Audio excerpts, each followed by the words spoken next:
Baseball is dead. Rest in peace. It's Thursday. You know what that means? It is Family Feud, and the threats are already being fired across to Dallas and myself. I don't know. How do you feel, Dallas? I feel like it's kind of like a challenge accepted thing for me versus like a daunting task that's ahead of us. Yeah, challenge accepted. I gotta say, when it's 9 a.m. and we've already got pre-record fuckery going on, I hesitate a little. I want to know how we got here so quickly. Like, how did we go from utter dominance to now we're throwing up roadblocks? Like, I believe the Reddit is now taking this personal and rolling up the sleeves. Discord. Discord. Apologize. Yeah. I thought, weren't you the advocate of the Discord like 2 podcasts ago? Yeah, yes, you were yes. I'm hard. A big advocate. Big advocate of the Discord. I still afraid of the Discord, but still a big advocate of the Discord. Still afraid of the Discord. But yeah, I wasn't surprised that was our welcome. That was our good morning. Hey, this is what I got for you, boys. No chance. Oh. Yeah. So as I was coming into the studio this morning, obviously I had Family Feud on the mind. I hadn't spoken to Jake or Jay yet, who have the answers to all this. And I'm setting up all my stuff, and I was like, it's a Family Feud day. I'm excited, but although we have lost one, we've won every other one. So I was like, do we get to a point where, we just win every week and then it loses its appeal? And I never wanted to get to that. And then lo and behold, I sit down, Jake comes in and he's like, you guys are fucked today. And I was like, all right, good. I was like almost excited to hear that. I wasn't like, oh no, I feel like we might lose. I was like, finally a challenge, even though, we've had Family Feud episodes in the past where we just got absolutely boned by the voters. But like, who's to say that a little challenge wouldn't be welcomed by Dallas and me? I'm to say that just because of the fucking amount of anxiety I get when the date game pops up. Like that is my most vulnerable state in those moments. So when I hear Jay Hay spiel about what we've got ahead of us, palms start to get sweaty. I mean, vomit, spaghetti, my sweater. There's a lot of things that start to bubble up in my head when I hear what Jay Hay said this morning. Yeah, it was threatening. It was menacing. It was meant to be an intimidation factor, but you know what? It's a challenge, and we accept. I'm accepting on your behalf, Dallas. For as nervous and as timid maybe as you may be, I feel like this is the week where we really shine. All right. Now we have to decide who goes first. Was it my turn to go first? You went first last time? I mean, we usually don't. It's not like a back and forth thing. It's usually a strategic thing. I don't know about how can it be a strategic? There's no strategy aside from, hey, do you want to go or should I go? I mean, it is strategy because who melts under pressure more, me or you? You. Like the second that like you give an answer and you're told that answer doesn't work, it's like, all right, who sold the most jerseys in Major League Baseball? Shohei Ohtani. Big Bird. Like the Padres. You just throw something out there just to move on to the next question, just to have something on the board, hoping that someone voted for it. I would say under pressure, after I get like the buzzer to indicate that I can't use that answer, it's like that second answer may not be applicable to the question at all. Yeah, you're kind of you react like that to a liver punch. Like you take it and then you're like, complete shutdown. Yeah. I'm just saying strategically, I think you're better at finding a better second answer than I am. And you take less time, which is crazy as someone that smokes as much weed as you do, that you're able to find something in your brain as quickly as you do. But like I freeze and my brain immediately goes into like, just my brain doesn't say, all right, let's find the most logical second answer. It goes, don't embarrass yourself. Don't say something stupid. Like say something that could be an answer. But that's exactly what happens. If you have to name a team, just make sure that they're in Major League Baseball here. Just say something baseball related. Just say a baseball term and you'll be okay. Yeah. All right. Yeah. All right. Fuck it. Fine. Well, I'll somehow, some way, I'll try to string it together. Yeah, I mean, hey, Pete, you played on the real Family Feud. You've broken records.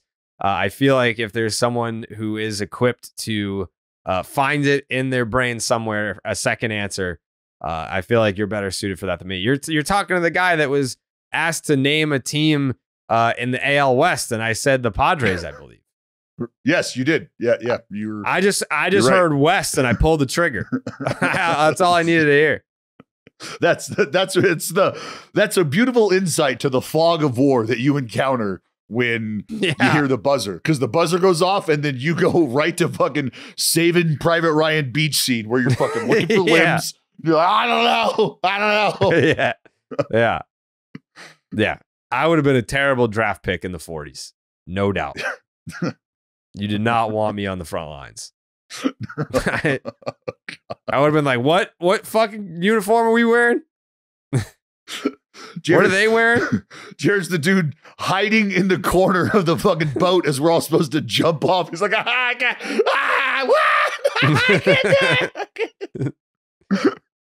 don't think I wouldn't have hit on the boat. I definitely would have ran out onto the beach and been like, where are we going? This way?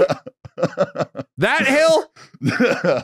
You're shooting from there. Why the fuck are we running that way? I would have been arguing with my fucking... I'm like arguing with the sergeant. I'm like, that makes no sense, dude. Yeah. Who's going to carry my bag? I got a whole nother bag. I can't... Yeah. I got a bag just for the hair product. Question. When we get up there, will they have chicken tenders? Yeah. Yeah. Where's the bathroom, dude?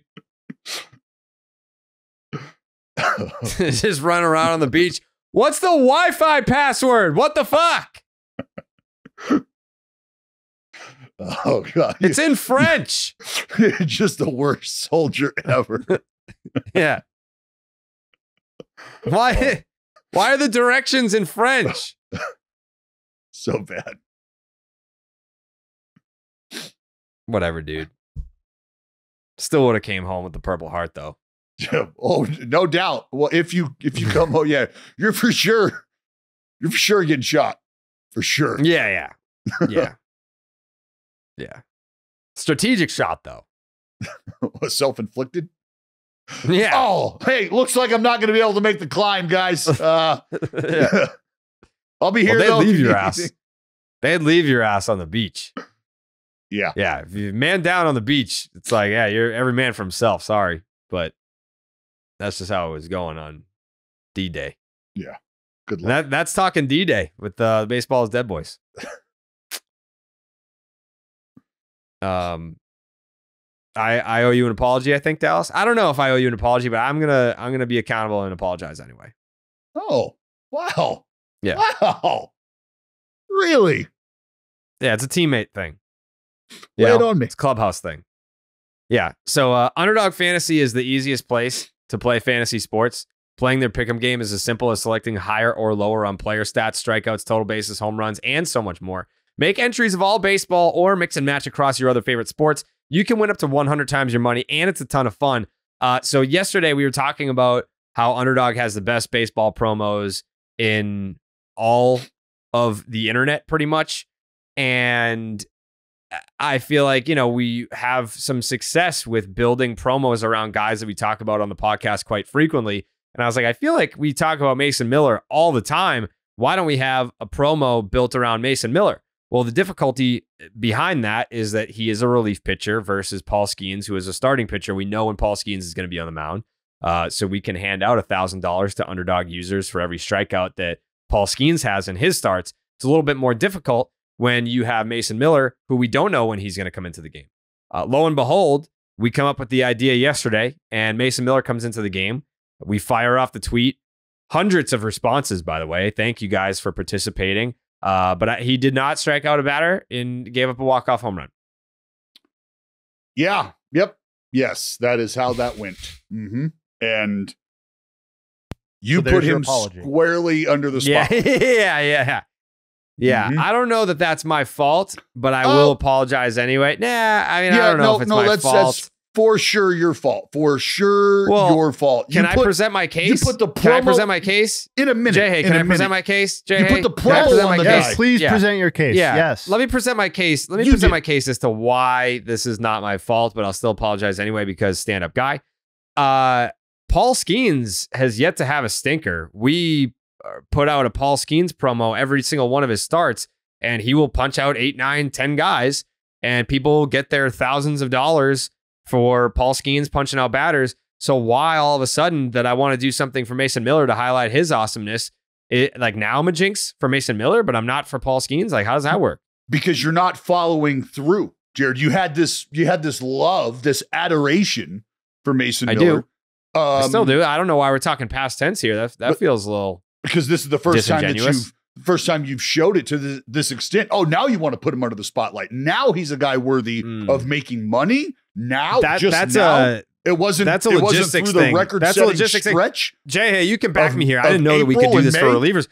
I was just made aware of this yesterday, the day that we put out the promo, that we could do something like this for relievers, because normally it's like, yeah, we want to have enough time to prepare, build the asset, have people aware of the promo, and have them jump in. But I mean, really, with the power of the internet and social media, we had hundreds of people participate without even knowing that it was going to be a thing. That's just, that's the power of underdog. Yeah, baby. We call that a flash promo.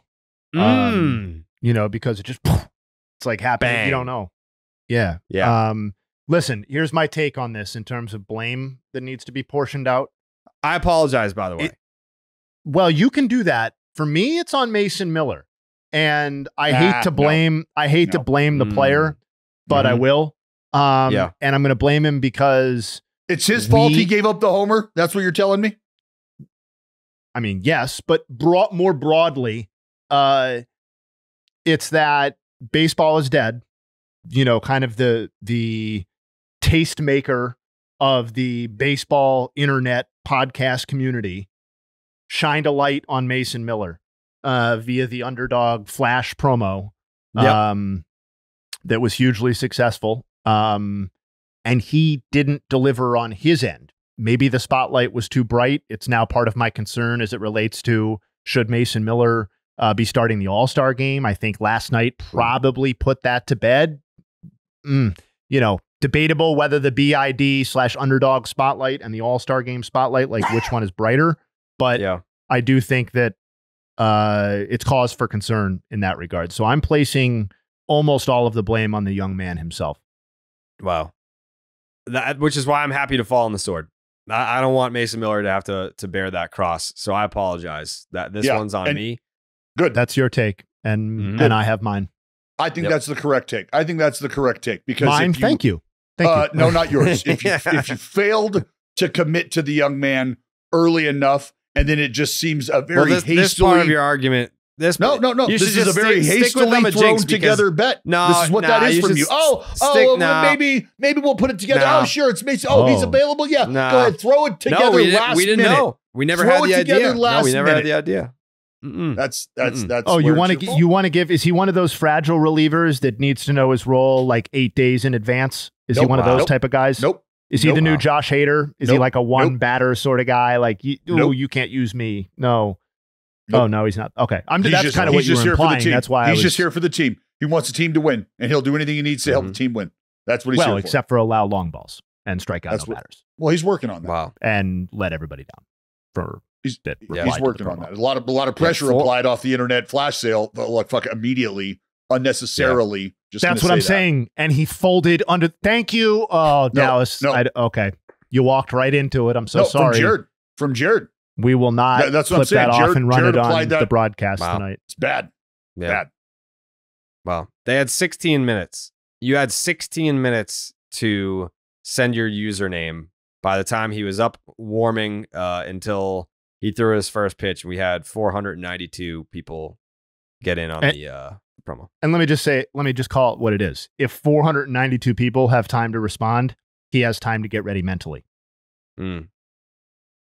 Oh, this is merely about the energy he was going out there with surrounding him, Jay. This has nothing to do with his individual mindset or his readiness as a performer. What was the energy? Take us inside the ballpark, Dallas. As the I just told you, there was energy of a hastily thrown together last minute flash. Do you think he knew about the promo? You think he knew about the promo? You think he was looking at? I wouldn't be surprised if he did. It sounds like he did. It sounds like there was nothing about it. He was listening to the podcast in the clubhouse, so he heard about us talking about it. So he was like, it was probably the uncertainty that got to him. Like, did they do the promo or not? So he's probably aware that it was cooking in the kitchen, no doubt. Yeah. So I'm sure the first time you guys meet Jared is going to be a little more interesting than it may have in the past, because he's going to know that you put this sort of energy out there in the ether just before he would go out and make an appearance. So, how he decides to deal with that, how he decides to process that, that's really on him. I'm not gonna tee him up in any one way, We know how Paul Skeens reacted to the promos, and we know how Mason Miller reacted to the promos. So, he's from the Steel City too. He's a dude. Yeah. But for next time, make sure that you sign up with the promo code Jared. That is JARED. 1 R. I don't know why people keep throwing an extra R in my name. Don't do that. Don't do that. We've been podcasting for 9 years now. You should know how to spell my fucking name. JARED. Jared. To get up to $250 in bonus cash and a special pick on Underdog. That is Underdog Fantasy promo code Jared.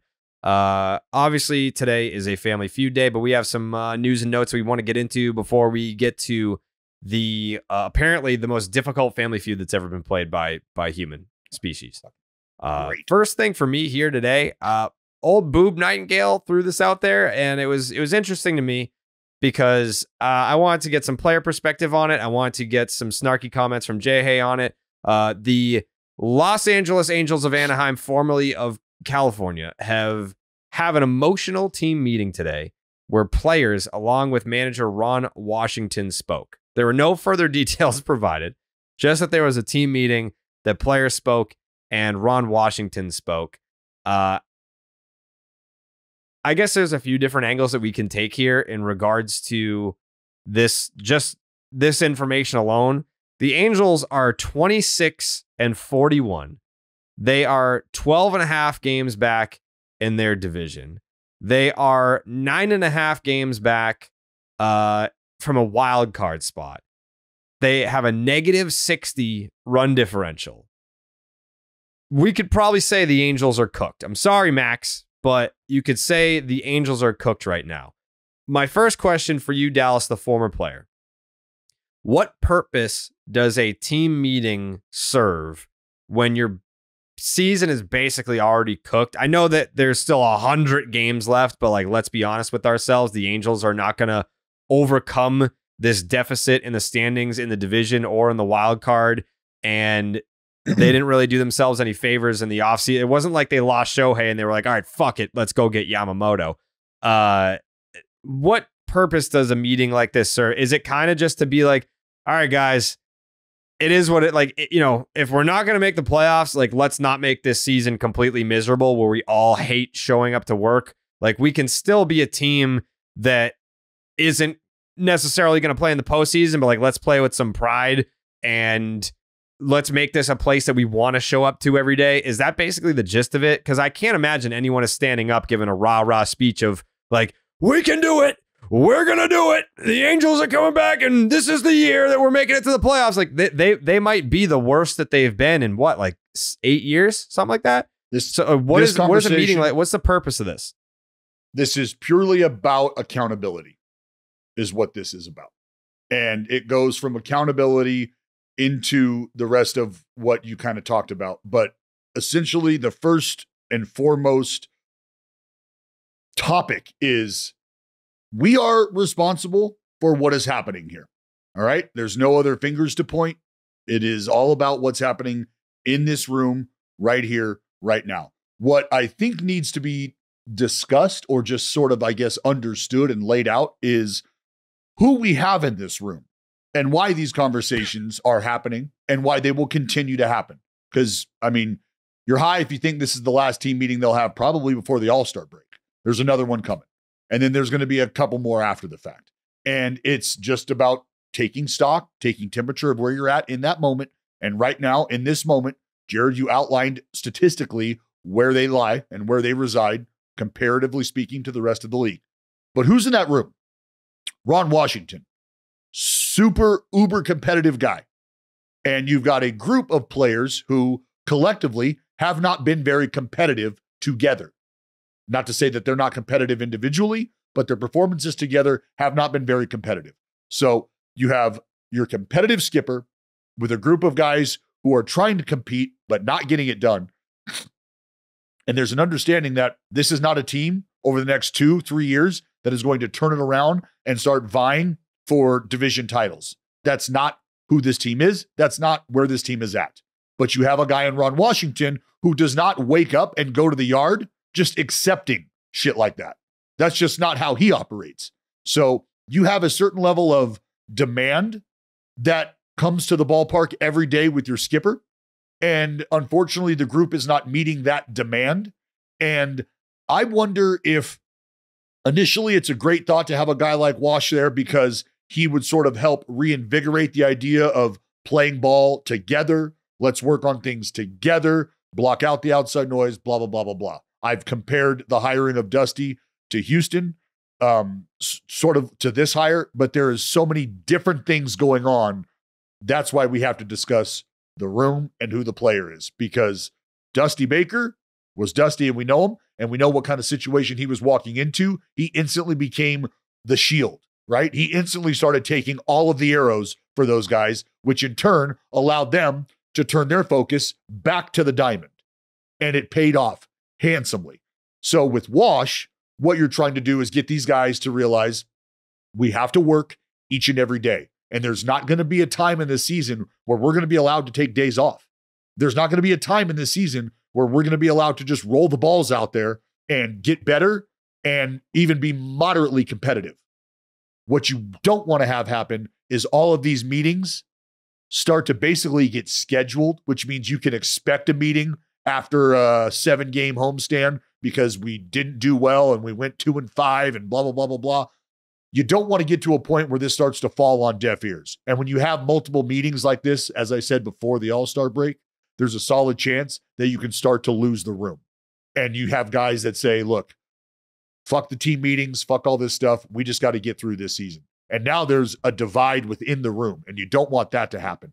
But that's really what the conversation is about right now is let's not divide. Let's stick together, and let's understand that we have to get better each and every day, regardless of the wins and losses. And we have to start, we're going to have to start figuring out a way mentally to fall in love with the process of getting better because the wins and losses are not going to be there. When I think of team meeting, it elicits a certain response in my brain where if my team has a team meeting, you're stuck between like it's an oh shit moment. Like I had higher expectations and things aren't going well, and maybe I only had these thoughts, but now it's being addressed by the people that are actually playing in these games. And then I guess I'm sort of the 2-part question here, Dallas. Is it even possible to have a team meeting without it getting out? Like, I feel like that's almost impossible to have a team meeting without, because once the manager or a player, sometimes there are player only meetings where there's no coaches, no manager in the room.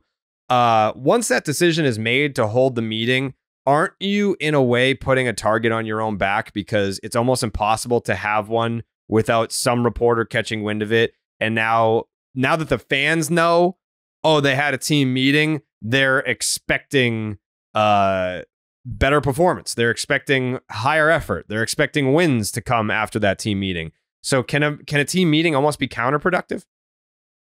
I think from an outsider's perspective, yes. I think it's obvious that it could seem counterintuitive because this is a team that is a prime example of that potential. Do we expect the Angels to rattle off 9 out of their next 10? Right? Are they going to win 8 out of their next 10 because of this team meeting? They'd love for that to be the case. They won yesterday. Yeah. They'd love for that to be the case. And so I think after that 10-game stretch, you look up and you're like, well, you're 4-6. So what did that team meeting do? Blah, blah, blah, blah, blah. And that's why I said in the room, that 4-6 could feel a hell of a lot different inside the room, because there's probably some hard hit balls that didn't fall, right? There's probably some pitches that you made that didn't go your way. Maybe there's a miscue behind you, yada, yada, yada. You can see the silver linings there. But I think from an inside the room perspective, the only way it starts to become problematic is if these meetings become routine. Like I said, because then it starts to fall on deaf ears, right? You become the boy who cried wolf in that room where, what are we doing? We're having another team meeting. What are we talking about today? How we need to get better? Got it. We had that meeting last week. What else? What else? We need to be smarter on the base path? Got it. It's the big leagues. Either send people down or don't, and just wear it. Like, what are we going to do? Like, that's where they start. How many team meetings were you a part of in your career? Ooh, I would say maybe a handful. Can you recall any of the results on the other side of them? Did any stand out to you? I can remember a team meeting we had. It was a team meeting, but it was really more of like an understanding of what you young men are doing and how the business of this game operates. And it was a very moving moment, because it was a 15-year veteran who stood up in front of the clubhouse, and it was supposed to be a players only meeting. Well, the manager at the time did not want that to happen. So the player said, "Come on in, pal. I just hope you're prepared for what you're about to hear." And I can promise you that individual was not prepared for what he heard. And from that moment on, a lot of guys, myself included, were like, oh, okay, got it. Like, this is how you go. This is how shit is handled. Got it. And then from there, like, whether we won or lost, we didn't go on like I said, we didn't go on an 8-game run. That's not what happened.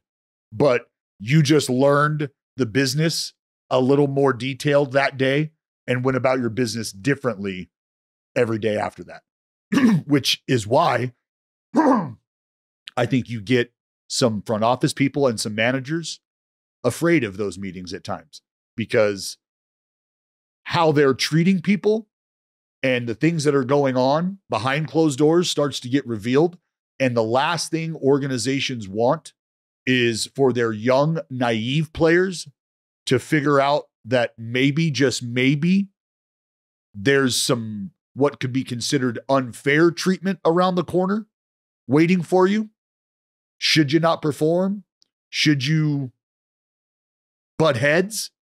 Like, there's real business to be done on the other side of this. And so team meetings can have a ton of implications, Jared, a ton of implications. Some of them that you don't even see coming. Jay, hey, your take on the Angels holding a team meeting? Well, I thought that was a very comprehensive explanation. Liked listening to it. I know you were coming for snark. To me, this is just, I feel resigned when I read this story and digested the quotes and stuff like that. And I just feel like Ron Washington is kind of operating this team in a way, to the degree that he's able to operate it, in a way that is just a guy who feels like he's flailing for answers or searching for answers a little bit. And whether he's a good manager, an exactly average manager, or a below average one, I don't really know. I would be lying if I said I'm tuning into Angels games and really digesting the tactical acumen of what's going on here in 2024 from their side. But what I do know is that this roster sucks. And there was no scenario, there was no manager who was going to come into this scenario and make a difference in the sense that this team became a playoff contender, or this team became, this season's Kansas City Royals or something like that. The talent base isn't there. We've talked about that ad nauseum as to why it's not there and the bad decision making that led to this point. But like, what is Ron Washington supposed to be doing? Developing Joe Adele and Mickey Moniak and Logan O'Hoppe? Like, okay, fine.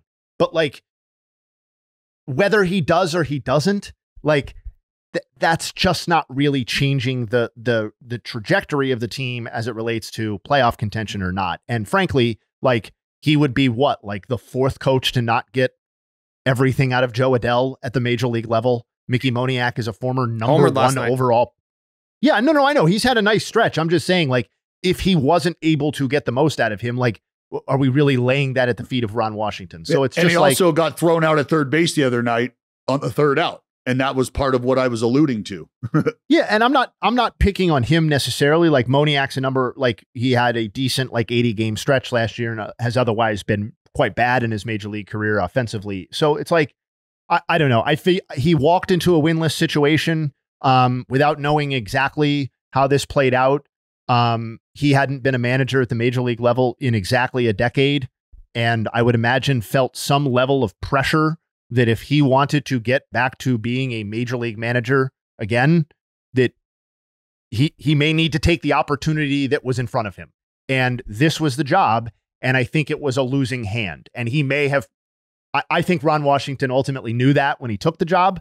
But there are only 30 of them and at the major league level. And I just think this is have meetings, don't have meetings. I appreciate the effort. He was talking about being there for your teammates and stuff like that. So I don't think it was like everybody's getting like fucking bitched out, even if that's not even Ron Washington style anyway. But it's kind of like whatever at the end of the day. This team is not very good.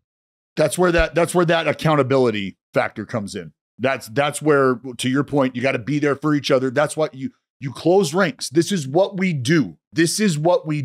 Shit's not going well.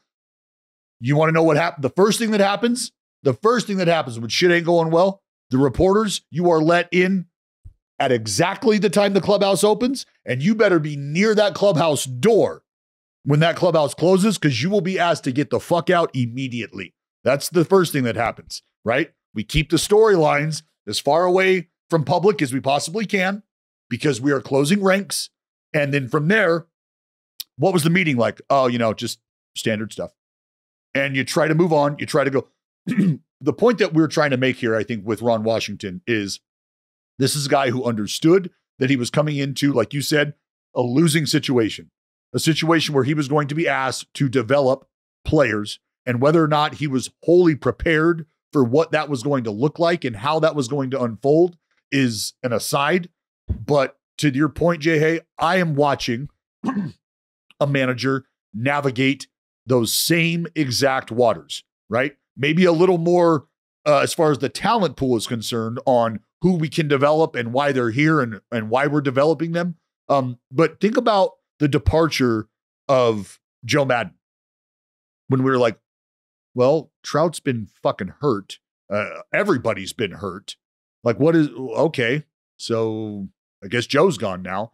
And it's like, what has changed about the roster? What has gotten better about that situation where a guy like Ron Washington would come in and you'd be like, all right, now we go.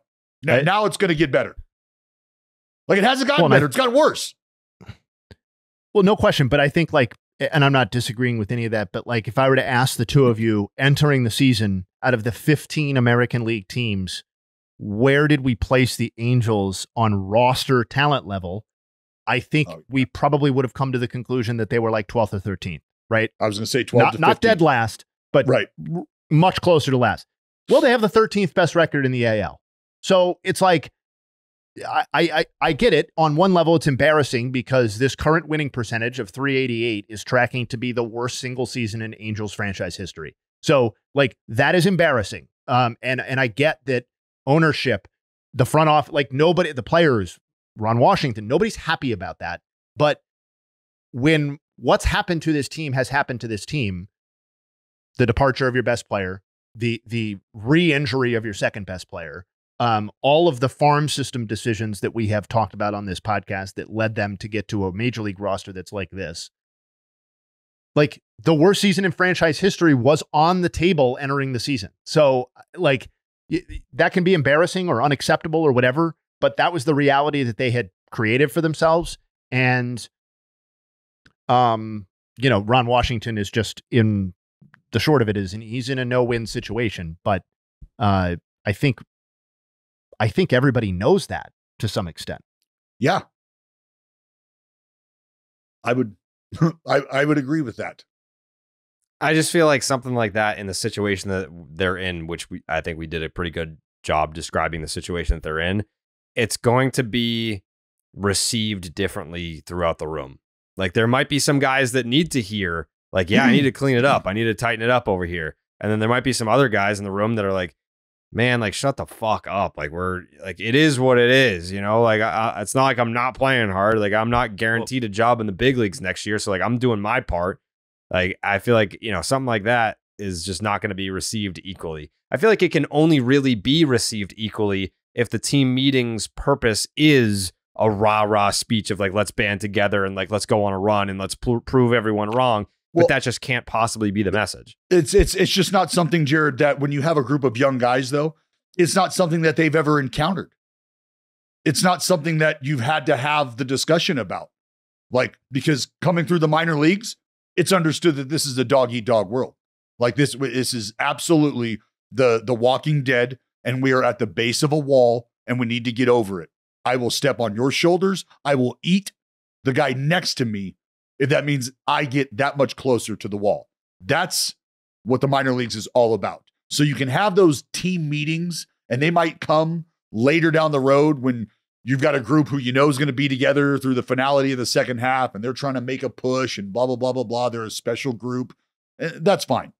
But rarely do you have those meetings where it's like, hey, we're terrible. We know we're going to be terrible. This is how we have to go about being terrible. So what you have is, you hope you have a mixture of guys with some veteran experience that explain to the young guys, this is the season that we have ahead of us, but there is a way to go about this as a professional to get better, okay? And it's not getting enamored with the wins and losses. It's about understanding that when shit hits the fan in this game, the only thing you have are the dudes next to you. That's all you have. Because the folks waiting just outside that room with the microphones and the pins are waiting to paint a picture however they would like to paint it. And if we can understand that and ignore that stuff and just stick together here, I promise you, this is what pays us off in the end. All right. And I had a very similar conversation. It's funny. I'll share this. Last year, when we had shit hitting the fan as an organization, all right, our broadcasting crew was up against it. There's no doubt we were up against it. So what did I do? I brought every one of us together. We had lunch, and I said, look, what's happening down on the field, what's happening outside of our respective booths, we have zero control over. We can't do a thing about that, okay? And we are charged with painting pictures. So what we can do, though, is trust that each and every one of us right here, right now, loves what we do. We love each other. We have fun doing it with each other. And it's going to be our responsibility that the last portion of this season is fun. And you want to know who will not ever take the fun of this game away from me? Is anybody outside of our group right here, right now. I depend on each and every one of you to have the best day of my life every day, because I get to show up to the fucking big leagues with you guys every day. Every day. That's the perspective you need to maintain here, is you're a big leaguer with an opportunity to do a job that other people would fucking kill for. Do you understand that? So don't let somebody outside of our colors, don't let somebody not wearing this uniform dictate your day to day. How much better are you going to get today? Because there ain't no fucking reporter that's telling me I'm getting worse today. Ain't fucking happening. They can shove that microphone and pin directly up their ass. Because today, we're getting better. And nobody will dictate how much fun I get to have in the big leagues. That's what those meetings are about. I hate to even open my mouth after that, but I just, one final detail that I do think is important about the Ron Washington situation specifically, and I just Googled it to make sure. He's on a 2-year deal. So his sand clock is ticking, so to speak, is running out. And he's got like, that may be about like how many, like to Jared's point, like how many meetings is too many meetings, who's going to tune him out, whatever. Like he doesn't have the luxury of a 5-year deal to kind of like wait those people out or wait out their frustrations or wait out the fact that they have a 388 winning percentage. Like it's for him, it's go time. Because he's not really guaranteed anything as far as contracts go, because obviously managers get fired with 1 year left on their deal all the time. So he's not even guaranteed next season. Not that I'm personally advocating for his firing, but I do think being on a 2-year deal impacts how you would treat this situation as well. It's fair. It's a good point. Yeah, that was talking Halos. Very uplifting conversation. We can stick within the division though, because the Seattle Mariners, 2 walk-offs in 3 games. They are now 10 games over 500. Dallas, I believe you weren't here. I think it was after Dallas left, right? Where we tried to give some love to the Seattle Mariners, a team like we felt like we maybe were neglecting a little bit, given kind of, you know, I think we all picked the Astros to win the division. And I mean, they've got a healthy lead now. They've won 4 straight games. They have a 6.5 game lead over the second place Texas Rangers, not the Houston Astros. They're 40-30. They've gotten to 10 games over 500. As someone who is out on the West Coast, Dallas, what have your impressions been of the Seattle Mariners? That they're slowly putting it together to the level where I think that they felt like this roster could perform consistently. They're getting there. Obviously, credit to what the guys on the mound are doing, because if you have a pitching staff that gives you the opportunity offensively to start to come into your own and develop an identity, I think that's extremely helpful, because your offense doesn't night in, night out try to have to find different creative ways to score runs and become who they are. They can sort of settle into their approach because they've got a pretty good idea that they're going to have a chance to do that with the work being done on the mound. And look, they're fucking Brian Wu, who I believe went down again, had an MRI. MRI came back clean, I believe. I'll have to look and double check, but they've kind of danced around that. They're going to get Munoz back, who went down against the Athletics. So he's been down for like a week or so, something like that. But they are, look, when the A's were in town the first time around, it was Julio Rodriguez that was struggling mightily. And then it was Julio Rodriguez who we, in fact, got hot and got off that schneid. And so you have a lineup, I think, for the Mariners. When you look up and down it, this is a lineup that has power. This is a lineup that has athletes. And I think it's starting to surface. We also talked about the Braves a little bit. I saw this graphic because the Braves lineup has not been fucking. This is from Brooksgate. And since May 1st, 28th in Major League Baseball in batting average, 27th in OPS, 27th in weighted runs created plus, 17th in homers, 29th in stolen bases, 28th in runs scored. But yet, they are first in hard hit rate. They're hitting the ball. Bad luck. But their offense has nothing to show for it. That's my question. Is this bad luck? Is it possible to be this unlucky for a month and a half? Like, I get it for like a week, 2 weeks, a month and a half of hitting the ball harder than any team in baseball. And yet you are 27th in OPS and weighted runs created and 28th in runs scored. What's the team BABIP?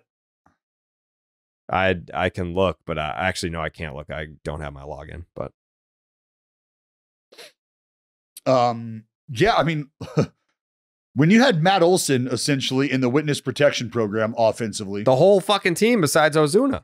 I know. We went down the lineup yesterday. Ozuna has like a 996 OPS, and everyone else is in like the, low 700s, 600s. It's bad. It's bad across the board. Jared, I don't believe, like, I don't believe just Now that hold on, I'm trying to think. I'm trying to like look at the fucking the stat sheet that I was looking at. Do they have a guy hitting over 300 outside of, or excuse me, do they have a guy hitting over 250 outside of Ozuna? Because I believe when I saw it at the time, Ozuna was like 326, and we did not have anybody. Maybe near the Ozzy 250 mark. Albies. Maybe Ozzy Albies, but he might be the only one, if so. Albies is hitting 259. Yeah. And nobody else, Jay Hay?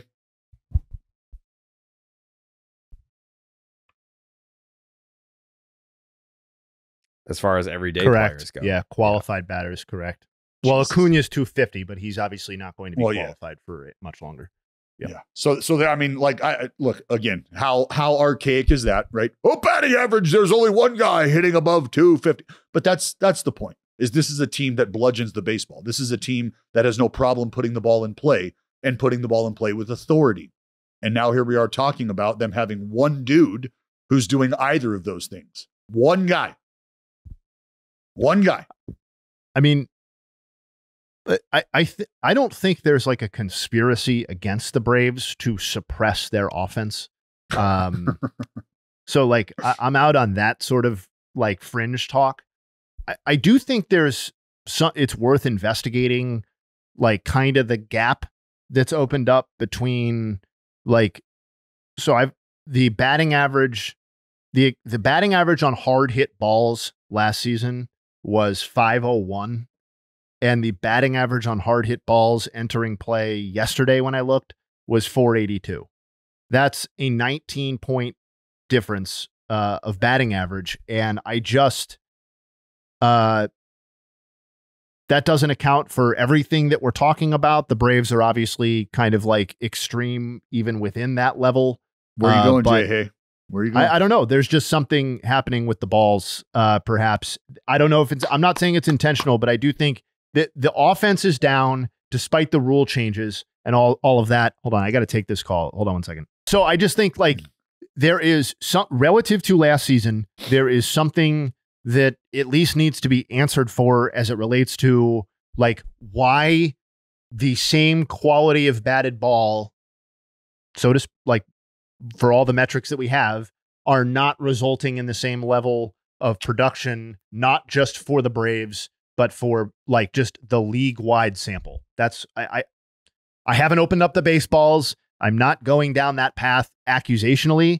I am saying that the numbers are off relative to actual stats versus expected stats in a way that I think is maybe the answer is statistical, but it may be product as well. I think when you look at it as a math equation, exit velocity plus launch angle equals fly ball distance, right? And that fly ball distance presumably should always be the same when you do exit velocity plus launch angle equals baseball distance. And it's not. This year it is noticeably shorter. And I think some fans have discovered that it's noticeably shorter for different teams. One being the Atlanta Braves. Like the fly ball distance is shorter for the Braves with exit velocity plus launch angle equals distance. The distance is shorter for the Braves than it is for other teams. Dallas, why do you think that is? I mean, like this is the team that broke the single season home run record last year. And now all of a sudden, it's not like they're not hitting home runs. They're middle of the pack, but I mean, these numbers can't be denied in terms of offensive production. What if I told you I'd seen inside some of these baseballs, Jared? Okay. What have your findings been? Well, look, you know that I keep my ear close to the street when it comes to things like this. And all I can say is the study that we did way back when. What was that? 2018? 2018, 2019? That was with Meredith? Yeah. Mm-hmm. That was I believe that was 18 or 19, yeah. Okay. Yeah. Well, we understood that there was some extremely nefarious activity going on then. And would you be surprised, Jared, if I told you that there is more likely than not some nefarious activity still going on? But is it team specific? Because I know that like we get into the Goldilocks balls, and it's like, right, you know, the year that Aaron Judge hit 62, like he had special baseballs, and now we're seeing a team specific kind of issue with the Atlanta Braves. Like, who's pulling the strings here? Who's the Wizard of Oz, and why? Here's the deal. Here's the tough spot, right?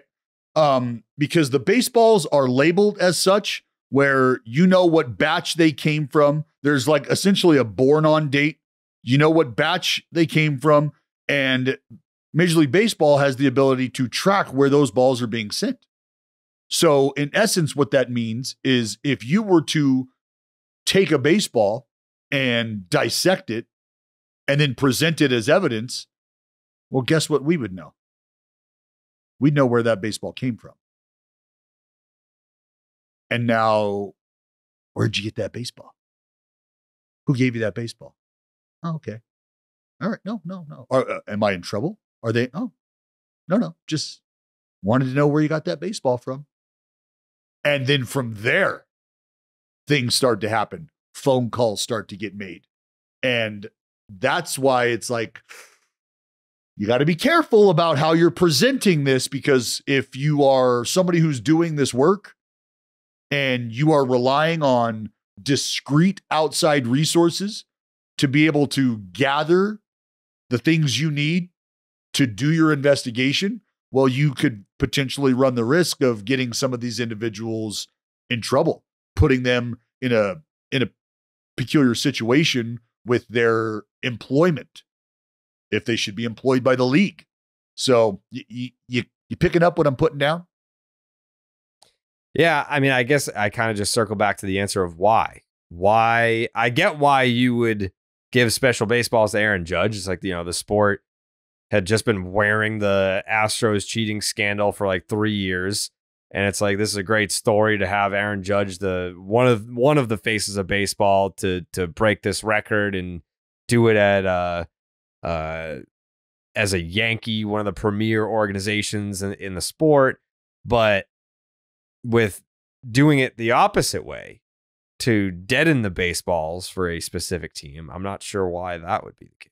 No, and that's why it's, you know, you got to be careful, because like coming out and saying that you believe Major League Baseball is sending certain balls to certain places, like you're going to need a whole lot of evidence to back that up, right? And I just don't know that that's something you're going to be able to pin down, if that is something that is indeed occurring. But it's not to say that there isn't still some peculiar things going on with the baseball. I think that's fair to say. All right. This is kind of a pivot here, but it's something that we can discuss on the podcast. I just got a text message from someone in production, and this wiffle ball home run derby at the All-Star game, it's happening. And I feel like this is a great place to discuss some of the ground rules here. I was just asked if 125 feet is too long or too short for a home run distance for the fence. Might be bordering too short. 125. Think about this. Little league fields are typically 200 feet, some are more. Like to the distance from home plate to the fence, a home run. It's 195 to the corners, 205 to center. About for 200 like a little league field. Yeah. So this is 125 feet. I don't know. I feel like it, but if we use the thin barrel, like the classic wiffle ball bat, I would have to see it with my eyes. Maybe I'll do that today. Maybe I'll measure out like 125 feet and see what that looks like. Because this is like an act. Like, it's not like they're putting up a temp fence. Like, this looks like it is like a wiffle ball field. Oh, it's a T-ball field. Yeah. Right field 125, center is 125, left is 125. Yeah, I don't know. I guess I would have to. I guess I would have to see. Yeah, you know what? I'll reach out to the Blitzball guys and see how far they set their leagues up. What's the official? Yeah, but that's important. Equipment is important. Like, are we going to have standard issued equipment? Are we allowed to bring our own bats? Like, what's going on? We're gonna buy official wiffle ball bats. I am in the process of like asking right now. Can we tape the bats? So the distance from home plate to the outfield fence shall be 100 feet along the foul lines. The length of the outfield fence from foul line to foul line should also be 100 feet. This is the official rules for wiffle ball. I don't tend to think that too many home runs is a problem we should be concerning ourselves too much with. Yeah. I'm with you, Jay. Yeah. It would be a shame to fall too far in the other direction. I agree. Like 125 feet, like obviously I can hit that. I'm a beast, but like I'm thinking more of like the other pussies that are going to be doing this. Surely you're not talking about me. No, I'm not talking about you. I'm talking about like Tyler. Oh, okay. I want Tyler to at least get one. Yeah, the distance of a home run fence in wiffle ball varies depending on league or tournament. World Series of wiffle ball, the home run fence is 75 feet away. Wiffle Ball League of Hampton Roads, the home run line is 85 feet in radius. Yeah, 125 feet is a shot. The Wiffle Ball Championship Hometown Cup, the distance from home plate to the outfield fence is 100 feet. Yeah, we might have to do a temp fence. We might have to do a temp fence because all the distances I'm reading about now are between 85 and 100 feet. I mean, yeah, if it's 100 feet, like I'm probably gonna hit like 50 home runs in the first round. But like I don't want like the other guys in the tournament to feel discouraged. Yeah, we're also gonna need like, you know, I need a full chalk outline of the rules here. Stages, like what I'm gonna need everything. Can't go into this pyro. What's the budget? Can I come rules, out to like? I'll send you the flames? rules link for the real home run derby. Then you can familiarize. That'll get you familiar with what this is going to be, because it's like just like what you see on TV, baby. Which is why none of you are hitting 50 home runs in round after round, because your little arms will get too tired. Hold on, this means we're gonna have to have somebody else on the clock? There's gonna be somebody running the clock, and there are plenty. So many more. Listen, this ain't no variables. This ain't no janky ass production. Okay, this is an underdog production with lots and lots of staffing. So yes, there will be people running clocks. There will be people switching cameras. There will be people doing all sorts of stuff. So are we doing like MLB home run derby rules where it's timed, or are we doing outs? 3 minutes per round, 2 minutes in the final round. It's the exact same as how they do it. Damn. Better get your conditioning I'm gonna ready. have to get my cardio up. Like that's like what I'm worried about. Like obviously I'm the strongest guy in the tournament, but my stamina is not. I don't know why you're laughing. I'm far and away the strongest guy that's going to participate in this thing, but I'm going to run out of gas because I'm bulky, and I've been doing legs too. So like I'm going to be and yeah. I mean I think I got to get my ass on the Stairmaster. That's what you think. Translation, like you're I'm gonna get fat fucking, and out of shape. I'm chubby. I'm not fat and anymore. I haven't been working these stairs. No. I'm not fat anymore. And you'll find that out because there's a jacuzzi at the content house. The Section 10 BID house has a jacuzzi. So I'm not fat, and you'll see that. But my stamina's never been good. I've never been a guy that can like run long distance. The room. I'm a short burst guy, and big short burst. Yeah, guy. so I'm gonna be getting my ass on the Stairmaster, and I've been going for walks on Mondays. Monday's walk day. So this is more of a cardio thing than anything else. You know, it's like, do I have the stamina to last? And I don't know. I don't know the answer to that. What you're going to see very shortly after this podcast concludes is a guy going out there and I don't know, whatever it is, 85, 88 today and hitting the pavement. Yeah. I'll send you a little selfie if you guys want of me, dripping Yeah. sweat getting ready for the tournament, because Yeah. you guys can Oh. talk about your bulk and your baseball experience and all that other bullshit. But I'm going to be out there and I'm going to be conditioned to win this.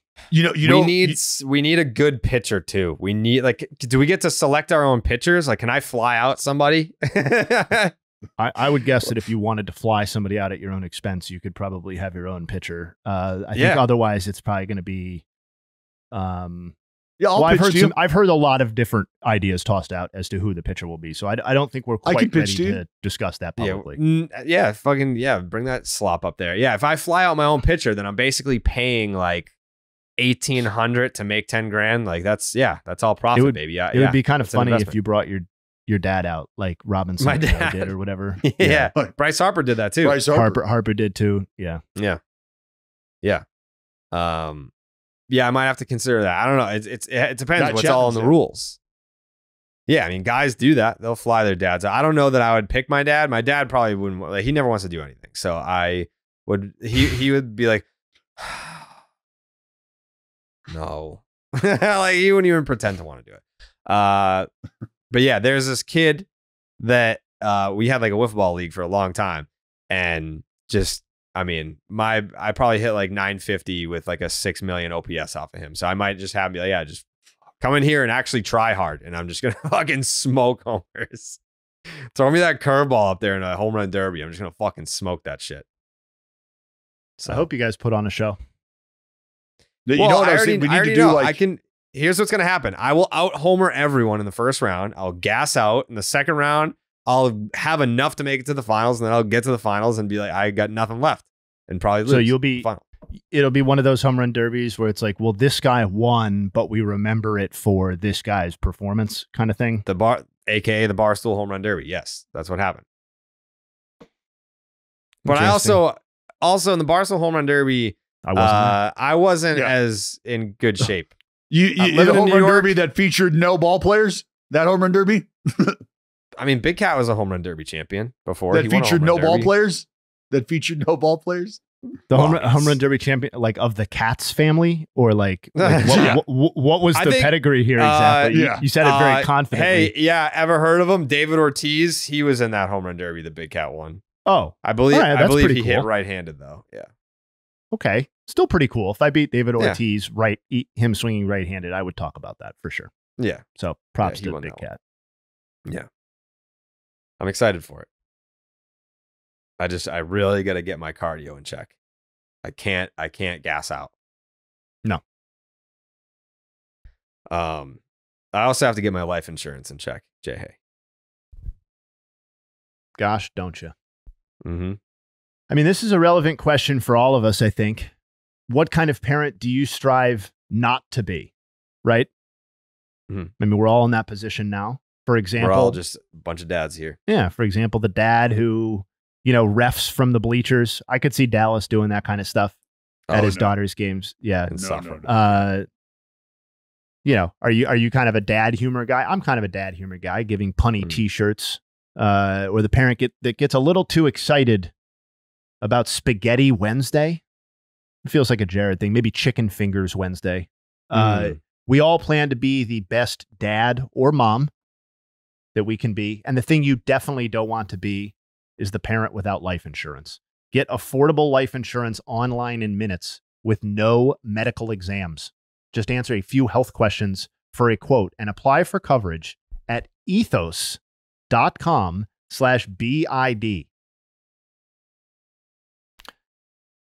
The benefits of having life insurance, it's like walking into every day, waking up every day with a little bit of a safety net, with a little bit of, a calm feeling, knowing you can help your loved ones with financial support if something happened to me.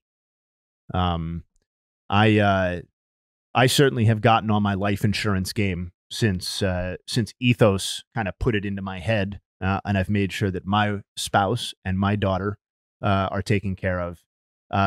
If you've ever applied for life insurance before with somebody that isn't Ethos, it can be a confusing, annoying, or a tedious process, or all three, depending on what it was. And I do wish it went differently. Hold on one second. I have to let the gas company into my house. Hold on. Anytime, Just an JJ, incredible run right now. This guy. We get the fucking president of the United States on this podcast with us. So sorry, I gotta go. I gotta take this. I gotta take this. Fucking Dumb and Dumber. The gas man. They must be professionals. Yeah. You can get same-day coverage in 3 easy steps. Quick, easy, and all online. Answer a few health questions 100% online, and there's no medical exam required. See your rate in minutes. Term life policies start as low as $10 a month. And you can start your policy instantly. Ethos offers customizable coverage to fit your needs and budget. Get everything done online with no complicated forms, doctor's appointments, or waiting for results. Just answer some health questions online and get covered instantly. Can I point out how Jay Hay is out of breath? I am out to of get breath. the dude at the front door, so therefore, like, we can count him out. Like, I am not afraid of Jay Hay at all in this home run Jake derby. He is Can't fucking even let the out of fucking gas. PG&E guy in the house without fucking needing Dude, oxygen. I basically flew down there. I flew down and flew up. Yeah. That was 30 seconds though. You got to swing a bat for 3 straight minutes, brother. We've got a month to figure this out. Yeah, All I right? hope you got that. I hope you got that insurance dialed in because you're going into fucking cardiac arrest. You're going into cardiac arrest right after this. Yeah. Derby. I was kind of wondering how obvious it was that I was straight up out of breath. Obvious enough to interrupt the ad read. Personalize your coverage to your family's needs, like helping your kids through college, your spouse with the mortgage, your family with income replacement, or me getting up the stairs. Affordable options from 10 to 30 years of coverage. Be the parent you want to be. Get up to $2 million in term life insurance in 10 minutes with Ethos. Answer just a few questions and get your free quote at ethoslife.com/BID. That's ETHOS life.com/BID. Get term life insurance through Ethos today to help protect your family's finances. Get up to $2 million in coverage in just 10 minutes at https://ethoslife.com/BID. Thanks to Ethos for sponsoring us.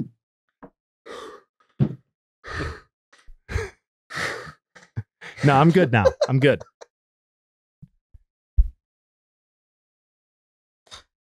Holy shit. Maybe I should dial back the expectations on today's run after the podcast for how far we're going to go. Yeah. I mean, yeah, you're in trouble, buddy. It's I went up 4 flights of stairs in like 30 seconds. Yeah, humble brag on having 4 floors, but I mean, Well, no, it was 2 down, 2 up. I'm in the attic. Oh, okay, yeah. All right. It's well, no, it was it was 3 floors. It's 4. You're to the you're basement. about a month. Yep. You're a month out. You're a month out from this home run derby, and this man can't even get to his front door and back in 30 seconds without needing an ambulance on the scene. Jeez.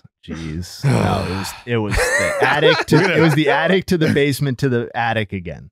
Jake, we're gonna need to get life alert on the ads. Yeah. So when Jay's in between the staircase and the microphone, shit goes south. Help! I'm falling and I can't get out. Is that like if we needed, like, I've always been curious about how that stuff works. Like, if we need an ambulance on site for doing something, do we have to pay for that, or does like the state pay for that? Like, how does that work? Like, if you were to just call an ambulance yourself right now. No, like if we, like, how, I guess, you know, there's always like an ambulance on standby at Red Sox games. Oh, you know, like if we had an ambulance on standby for the home run derby in case someone needs oxygen or has a heat stroke, then how does that work? Do we pay for that, or does this, like, the state pay for that? I think we would be paying for it. Yeah, we would be paying that. But I don't think you can just like request a standby ambulance service through the state, just like as just any citizen. Yeah, hey, we're doing a home run derby. Can you send a meat wagon over for just to kind of hang out in case some shit goes down? Throw that on the taxpayer bill. Yeah. Yeah, why not? They're not my taxes. I don't live here. Yeah, just the state, just the town of Arlington absorbs our meat wagon. Yeah. Yeah. Yeah. Well, I we can look still, into by it. the way, want to do that. I don't know what night we would do it, but we'd have to kind of get there like late at night. Like, much. oh my God, this guy. Toodaloo.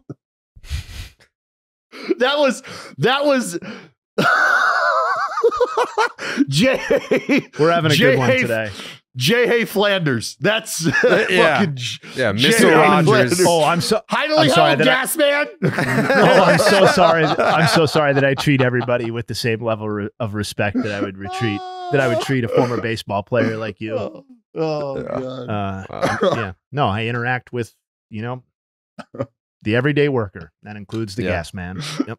Common man Jay Hay. Don't forget the sugar cookies on the way out. Same day service, man. You try and get that from the fucking gas company. Good luck to you. Yeah, got to treat him with respect. Wasn't even a Treat him leak. with respect. You know who else wants to be treated with respect? Nick Castellanos. Put some respect on it. Got didn't- 10 Yeah, you years, see bro. Yeah, he's got tenure, bro. And Nick Castellanos will lead it off, and we've got another pitch timer violation. That'll go against Castellanos.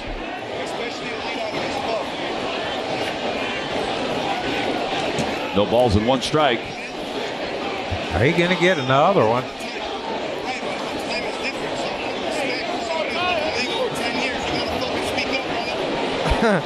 Respect for someone who's been in the league for 10 years. You got to fucking speak up, brother. That's what Nick Castellanos said after he had a pitch clock violation. And I believe he said, my time is different, which I don't know. I took that as like, I get more time because I've been in the league for 10 years. Is that incorrect? How else? What should I take that? You should take that like, hey, you need to speak up and be louder and like get the attention of folks here. Like, don't just treat everybody like they're a robot. And what he's trying to say is like, have some fucking feel, man. Have some feel. Like, I'm not a guy who just showed up here. Like, can you just give me the respect of being communicative? Can you give me that much at least? That's what he's saying. So I think in the moment, What does he want? But does he want the umpire to be like, hey, 5 seconds? Like what? Like no, to just be louder, because sometimes they don't. yeah, but it was a pitch clock violation. So what does he want the umpire to do? Like, isn't it your job to be looking at the pitch clock? You're supposed to be in the box, ready to go, ready to be addressed by the pitcher. You're supposed to be addressing the pitcher at 8 seconds. At 8 seconds. Yeah. So yeah, when I hear like speak up and then you hear the 10-year card, like what he's saying is, look, man, like I'm not some fucking rookie that you're just gonna be like, yeah, hey, shut up, kid. You know the rule. Get in the fuck. Like, don't do me like that, bro. I've been around for a decade. Like, don't do me like that. Like, I get that you've got a rule and we all get it, but can you be communicative? Can you be louder? Can you just not treat me like I've been here for 10 minutes? Like, that's all I'm asking. And look, you see, I make sure that I acknowledge the umpires who are showcasing feel. Guy gets hit in the dick behind home plate from a foul ball or whatever. You watch umpires, what do? Walk out, rub a ball up, right? Sweep the plate. They'll toss the pitcher a ball, walk out and talk to him a little bit, and then come back. And that's just to give the guy time to recover. Like, don't be afraid to realize and remember that that's where you've come from as an umpire, where it's street legal to have feel in moments like that. So I think Castellanos is just like, bro, can you just assert the situation? Just be louder so we all have an idea what's going on before you start firing off pitch timer violations? I guess. Why, let me ask you guys how you take that, like from a fan perspective. Like, do you look at him like this is an ego thing? Like, bro, get over yourself. Nobody gives a shit. It's not a big deal about, this isn't him fucking you. It's hard to say without knowing what the real issue was. Like, I know it was a pitch clock violation, but what does Nick want from the umpire besides for him to speak up? Did he want him to tell him that, hey, you have, like, you weren't in there fast enough, or hey, 8 seconds? Like, I feel like that's, like, as a player, that's your responsibility to know that. Like, I don't care how long you've been in the league. I feel like that's on you to be aware of the clock. Yes. What the umpire is saying, and this happens, is umpires will start their clock at different times. Well, why would they do that, Dallas? Well, it's because they're human beings and they're not all programmed on the same database. So they're going to react differently. So, Jared, you might start the clock at a different time than Jay might, than I might, right? We might be in within a couple seconds of each other, but it might be a little longer. I'm getting live updates on the wiffle ball thing as we go. 8 bats, multiple buckets, a temp fence, the measuring wheelie thing, so we get the exact distance, a chalk machine if we need it, depending on where we end up.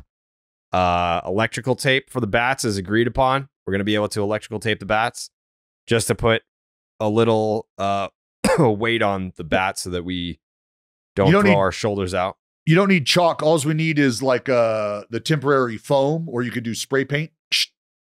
Biodegradable, safe on Mother Nature. Yeah, okay. Something like that. So far, I haven't been told that we can't, like, we're not going to be tested for this. So. Oh, why does that concern you? For people like you that have access to things like this, being around Major League Baseball players all the time. Well, only one of us, Jared, has been a user. Well, we don't know that for sure. I'm just a little bit more honest than you. I mean, well, if you fit THC the is profile, performance enhancing, guilty. Yeah, you fit the profile of someone who would take performance enhancing drugs. Someone that was injured playing Major League Baseball and maybe needed to hop on a little something to get back out there.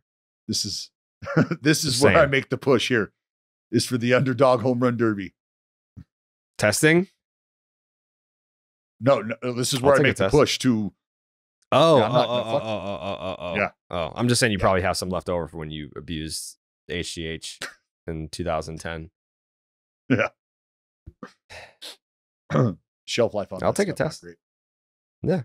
I think that would actually be great content if we did take a steroid test. How much does something like that cost? I think it'd be better content if I just did a 6-week cycle. Yeah. How much does a steroid test cost? 15 years ago, the NCAA instituted testing for Division I football and track athletes at a cost of about $100 per test. $100 a test?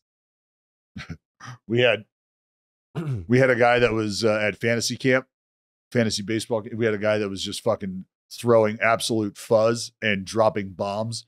And I walked in with a fucking piss cup full of syrup. It was like, so we got your test back, and looks a little suspicious. Just thick and soupy. Yeah, we'll definitely have you piss in a cup, Jared, for sure. Yeah, you too. Oh, fine. Same. Totally fine. We're gonna need same day results. Yeah. Or actually, you know what? It would be better if later down the road, when Jay Hay's yanking an MVP from somebody, maybe that trophy gets yanked. You fancy yourself such a dominant force. Mm-hmm. The only thing I'm testing positive for is fucking creatine and nicotine. That's it. But, brother, we'll see. Street legal. Really quick before we get into Family Feud, Great American Ballpark had their largest weekday attendance number ever. This is obviously excluding opening day. For their Elly De La Cruz bobblehead night, 42,427 fans showed up. Lines out the ass for the Elly De La Cruz bobblehead. So I think we can close the book on that whole is Elly De La Cruz a superstar discussion, because you don't break attendance records like that for I don't know. O'Neal Cruz could never. O'Neal Cruz could never. Day. O'Neal Cruz absolutely would. Could absolutely never. Would never. Has never. Yeah. Let me ask you guys this, because I saw a lot of a lot of blowback from fans that are like, yo, I didn't get my bobblehead. I got hosed. I'm watching people walk around with fucking 8, 10 bobbleheads. I didn't get my bobblehead. Where do we fall on if you have purchased 10 tickets and you're only one person? Do you still get 10 bobbleheads? Yeah. Where do you fall on that? Yeah, you paid for it. I think it's like usually those giveaways are like, you know, first 15,000 fans in attendance get the bobblehead. Like, we didn't make 42,000 of these because how can we just expect 42,000 people to show up? Maybe you do still make them. I mean, like, you could probably just like sell them online after, because people love bobbleheads and giveaways and stuff like that. But yeah, it's usually like first 10,000, first 15,000 get the bobblehead. But I think if you cared that much to where you bought 10 tickets and you were also on time, like, you can't be one of those people that's showing up 10 minutes before first pitch being like, where's my bobblehead? If you wanted it that badly, then fucking get there early. Two things. It's fine if people are going to do that. That to me is not in the spirit of the bobblehead giveaway. So a guy or girl who shows up with 10 tickets and tries to walk out with 10 bobbleheads, I'm not going to say that they are wrong. I'm going to say that they are against the spirit of the giveaway. Yeah. Secondly, the team absolutely could manufacture 42,000 bobbleheads. The reason they don't is to encourage people to get into the stadium early and spend their money in the stadium as early as possible. So this is an artificial shortage that it is with almost every bobblehead. It certainly is with the bobblehead you are doing of your clear-cut biggest star draw, and you're doing it during a weekday for obvious reasons. So to me, like, I don't know. I mean, it is what it is, but if you got there early enough, like, yeah, if you're 10 minutes before first pitch and you don't get a bobblehead, then you just don't understand how this works, regardless of whether there were individual people who took too many. But if you were like one of the people right behind some guy who was like, I got 10 tickets, give me the last 10 bobbleheads, then like individually, I would be irritated. Yes. Yeah. Well, that's apparently what happened, is not the guy directly behind him, but there's people that were there in what they felt was plenty of time, right? They're like, that's annoying. I was here an hour before the game. Like, I was in the ballpark an hour before the game and I didn't get anything. And I'm watching other guys walk around with 2 bags full of bobbleheads each, because these guys bought 20 fucking, section 300 tickets and got there at fucking 9 a.m. so that they could be there first in line. And they took their 20 bobbleheads and said, see you later. Didn't even stay. And it's like, hey, they bought the tickets. I'm not going to like gin up an enormous amount of fake rage over the Cincinnati Reds Elly De La Cruz bobblehead night. But on a practical level, if you get there an hour early and are in the stadium and you are looking forward to getting the Elly De La Cruz bobblehead because you went on a weekday night when you like, how can you not understand being disappointed by that? Or if you see the person walking around with fucking 40 bobbleheads because they decided they're going to lay out $20,000 or $2,000 and then get that money back on the secondary market. Okay, yeah, that's technically fair. That's also like, not everybody has access to the amount of money required to purchase 12 tickets in advance to get the bobblehead. So like, yeah, it sucks. That sucks for those people. Yep. It's not the end of the world, but it stinks. Yeah, I feel bad for them, but it's ultimately street legal. It's just, it's like, fuck, man. Really? Yeah, but I don't like the people that get the bobbleheads just to like resell them for like triple price. That's definitely what's happening, though. That's what, like, let me ask you guys this, because I've started to think about doing this, and I decided that I want to discuss it and say it out loud so that it's not like a dickhead move and that picks up steam and, oh, Dallas is a fucking asshole, blah, blah, blah. But the same people wait for you outside of your hotel every day. And they've got multiple cards that they want you to sign every day. I could sign 3 for you today. You'll have 3 for me tomorrow. You'll have 3 for me the day after, right? That's how autograph hounds go. The green flies, if you will. So I thought about doing this. I thought about, to those people that have multiple cards, I thought about saying to them, yeah, how many you got here? You got 5? Cool. $20. Are you in? No? Okay. See you later. And then the next person, how many? $20. And they would look at me like I've got 17 heads and I'm an asshole and I'm greedy, right? But my response to them would be, hold on.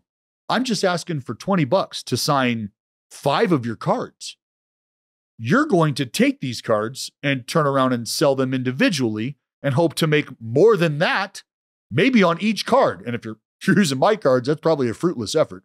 But if you're going to get all these cards signed, not for your collection, but to sell, and I know that, and we both know that if you were to come to an autograph signing and had to pay money to get my autograph, you would either make the decision not to because it's not worth it to you, or you would do it because you want to spend that money because this is going to go into your collection, right? So we all understand the exchange here. So would I be an asshole if from here on out, every person I see on the corner, I'm like, hey man, I'm offering you $10. I'll sign your card. And they're like, $10? And I'm like, well, yeah, because if we were to go to the Steiner show, you would have to pay $25 to see me and get the same card signed. So realistically, what's happening is I'm offering you over a 50% discount on a card that you're going to resell. But I'm the asshole? I'm the jerk? I'm the greedy one? Wrong. I don't think you're wrong. And it's especially like when they just know that you're a guy. Mm-hmm. You know, like they like I did the bobblehead night for the spinners. And there were these guys that they had my bobblehead and they asked me to sign it. And then after I gave it to him, he was like, and what's your name again? Yeah. And it's like, oh, like you're here to get it to then sell it. I'm like, but I mean, you waited in line, whatever. It's like you got here early and whatever, like you got it, but it's just like, like everyone else were like, you know, Red Sox fans, like Section 10 listeners, whatever. And then like there were every now and then you'd get this, you know, 50-something-year-old dude that was just like, and then like they would go off to the side and like try and sneak a picture of you signing it to like authenticate it. And it's just like, all right, that's fucking weird. Yeah. So, and you're exactly right. It's weird, but it's them doing everything they need to secure their ability to resell it. Right. So they're going through all of these motions to try to get the biggest discount possible to get a free autograph so that they can resell it. So I'm just asking, is it out of line for me to go, you know what? From here on out, just going to be $5, dude.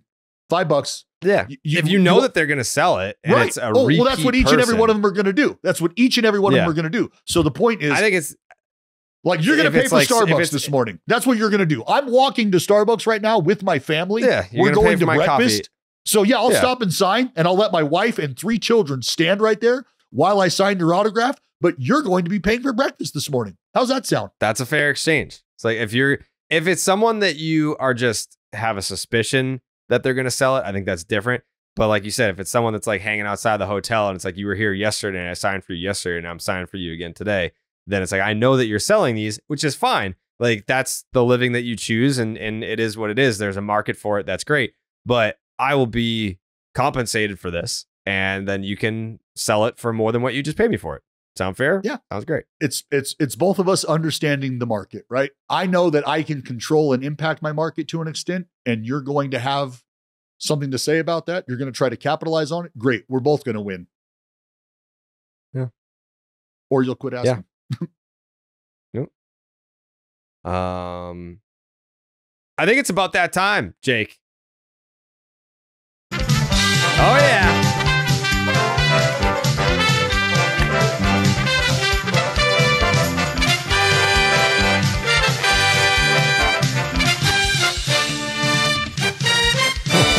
Oh boy, welcome back to Baseball is Dead Family Feud Fast Money. I'm your man, Justin Havens. I got to tell you, I talked to these guys offline before the podcast started, and I said, you guys have an opportunity in front of you. Some people wouldn't look at it that way. This is how I'm looking at it, and I think that's how they're looking at it now. They have an opportunity for greatness, for legendary status, and it's an opportunity not afforded to the vast 99.99% of people. Don't get this opportunity to achieve this sort of thing. This is the hardest version of Family Feud that we have done yet. I don't think it's particularly close. And the bottom line, based on the spread of answers, is that these two gentlemen are going to have to throw definitely a shutout, if not a no-hitter, to get this over 200. So it is mathematically possible to win.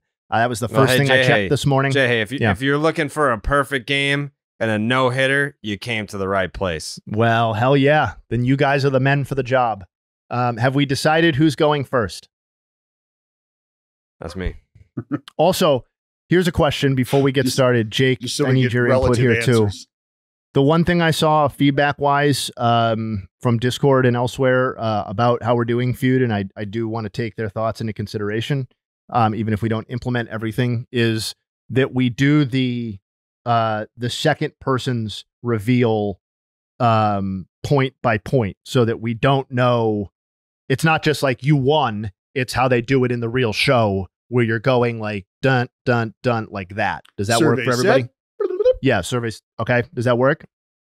Yeah, yeah, that's good. Okay, for sure. All right. So Jared's going first. Dallas, you got to pop those heads off, buddy. I'm nervous. All right. Yeah, well, I mean, yeah, for what it is, I think it's fun to get nervous, but big picture, you're going to be okay no matter what happens here. Yeah. All right. Are you ready? Yes. Okay. Out of 100 BID fans, here were the results. What is the greatest baseball movie ever? Field of Dreams. How many Dodgers players will make the All-Star team, pitchers and hitters, this season? 5. On a scale of 1 to 10, 1 being no concern and 10 being sound the alarm, what's your concern level of on the 2024 Braves? 4. Who is the greatest second baseman ever? Oh, God. Fucking Dustin Pedroia. The White Sox are currently on pace for 40 wins. How many wins will they end up with? 63. What was that? I'm sorry? 63. They're on pace for 40. You say they're on pace for 40. You're saying they will get to... Wait, what? They're on pace for 40. Yeah. How many wins will they get? They don't have 40. How many will they get to? Yeah, I said 63. Okay. Is that it? That's it. Okay. That's very hard because it's, that's very hard. Yes. Yes. Yes. Yes. All right, Dallas, pop them on.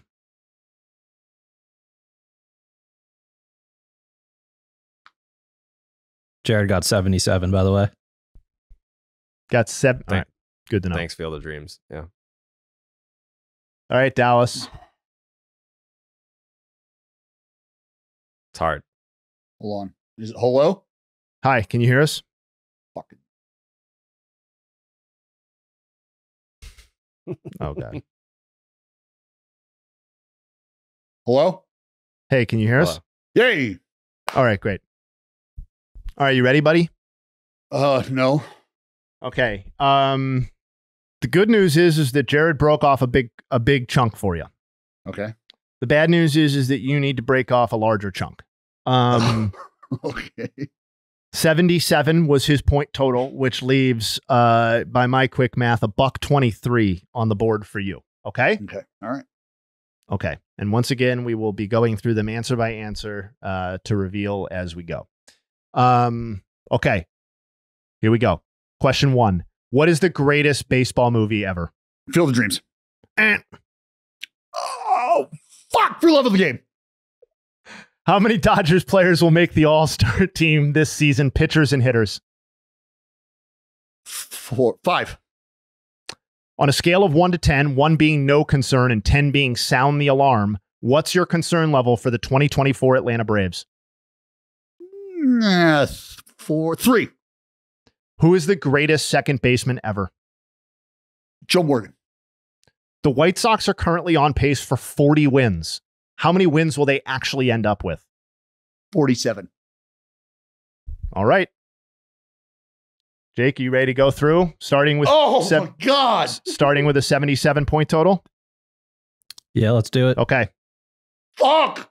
The question is, question number 1. What is the greatest baseball movie ever? Dallas answered, For the Love of the Game.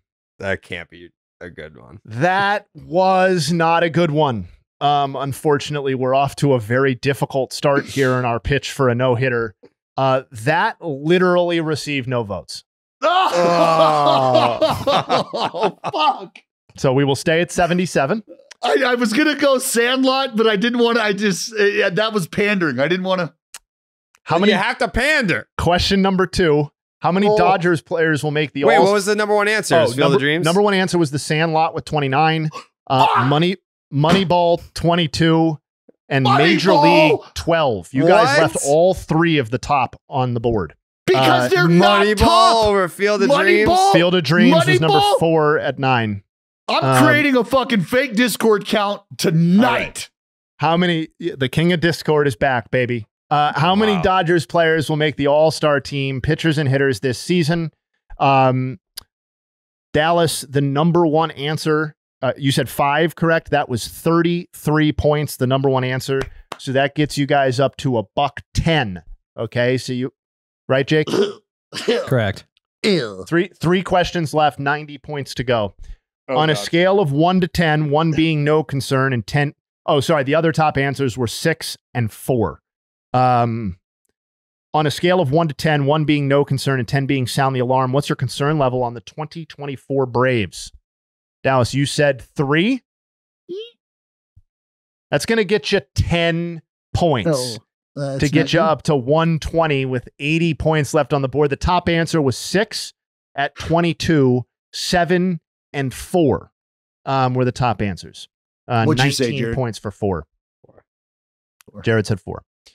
We are at 120 with 2 questions left. Who is the greatest second baseman ever? Congrats to you guys. Dallas came through with the number 1 answer. Joe Morgan, 22 points. Dustin Pedroia. See, Jared, this is when your mind was clicking. You played to the crowd. You got yourself the number 2 answer. 16 points. Dustin Pedroia getting more support than Jackie Robinson and Rogers Hornsby. So good stuff there. We're up to 142 with 1 question remaining. Is there a Hail Mary to be had? I don't know. The White Sox are currently on pace for 40 wins. How many will they end up with? Dallas, what'd you say? You remember? I said 47. 47. 47. You needed 58 points. You got 6 points. 6 points was tied for the 5th highest answer. You guys finished with 148, just shy of what's needed to win. I'm sorry. Womp womp. It's tough. That was tough. So basically, here's the path that you needed to run for people who are curious about this. That was very hard. It was very hard. And I'm not trying to make it, Jake and I are not trying to make it this hard every time out. It's just how it worked. What is the greatest baseball movie ever?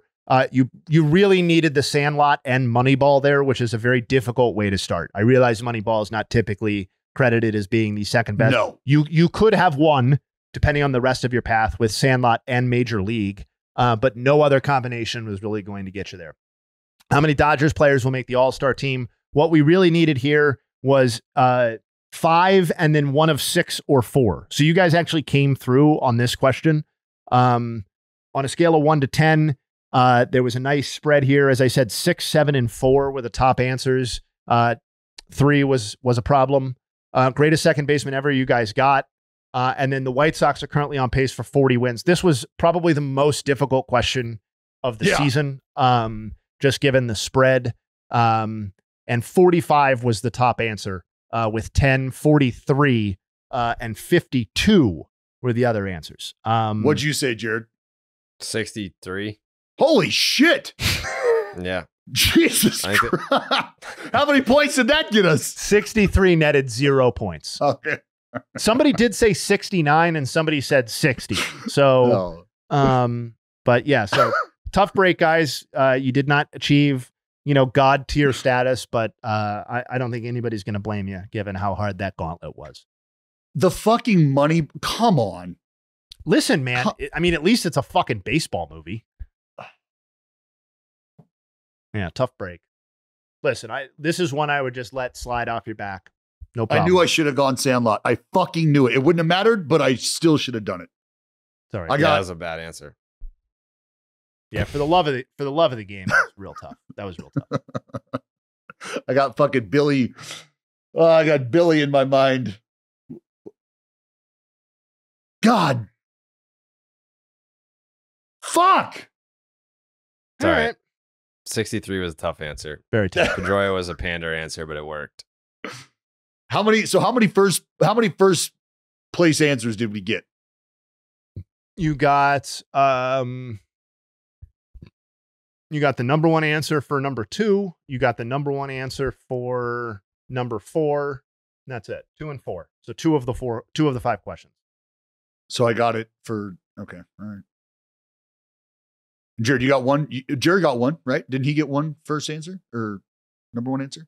I thought Field of Dreams would have been, but it wasn't even top 3. No, that was 4th.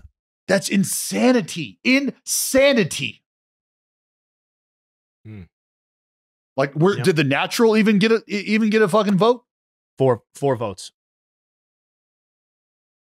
Fever Pitch got 2. Oh my God. That's it. Discord. You fucking done it. Dallas is going to make it an account. Wow. The king of Discord has returned. Oh my God, dude. Just don't make a Reddit account accidentally. Yeah, fair point. Oh, well, you know what? I'm humbled. Yeah, that's good. That's healthy on occasion, I think. I'm humbled. Yeah. I didn't feel confident going in. I mean, that White Sox one, yeah, that was a bad response by me. That was a bad response by me, but that might be the most outlandish response we've had so far. But in fairness, Jared bullish on the 2024 side. Jared, never seen you higher on the White Sox. They're gonna get hot, dude. They're gonna get hot. I love how Jared's now going to be committed to the idea that the White Sox are going to get hot for the rest of the season, just to pay off the Family Feud thing. Yeah. Absolutely. Yeah. You know, you have any idea how many fucking pale hose segments we got coming up? Yeah. If you're a White Sox fan, fucking buckle up, dude. Yeah. It's about the pursuit of 63 at this point. We did judge. We should do 62. an update every week on the pursuit of 63. Yeah, the pace. Yeah. The White Sox pace meter. If they can get to 63. I'm telling you right now, if game 162, they're at 62 wins, we're doing a live stream. I will. You know what, Jared? I'm in. I'll tell you this much right now. I will call off work with the A's and fly out and come do the live stream for game 162 to get us to 63. We should do it from U.S. Battery Park or whatever they call it. U.S. Battery Park. The White Sox last series of this. Imagine if who do they the Red play? Sox and we could go. Let's say they're 60 and it's in Detroit. I'll go. Haven't been to Detroit in a long time. Ready to get back. I've never been to Detroit. You're missing out. Yeah, if They they had great times and had some We great used to times stay at in a Detroit. Yeah, we used to stay at a hotel right across from the strip club. I have never always heard about those type of places. Curious to go sometime. yeah, I've never been either, Jay. We should try together. Never been. never been. STRIP, right? Yep. Yeah. Okay. Stripe club. Well, Yeah, it's not a barbecue eatery either. Yeah, no, that's yeah. legend. eating good, though. Stuff of legends for me. Yeah. Yeah, speaking of eating good, though, Father's Day is almost here. Are you struggling to find the perfect gift for the man who has everything? The solution is simple. Give him the unforgettable experience of Omaha Steaks, because a world-class dad deserves a world-class steak. The Father's Day experts at Omaha Steaks have made it easy to put a smile on the big guy's face with hand-selected gift packages starting at just $99 when you use the promo code BID at checkout, and you'll get $10 off your order. With Omaha Steaks, the possibilities are endless. Endless flavor, endless variety, and endless value. Truly, they have perfected more than steak, and your dad is guaranteed to love every bite. Pick from the premium proteins like the juicy pork chops, air-chilled chicken, and beefy burgers.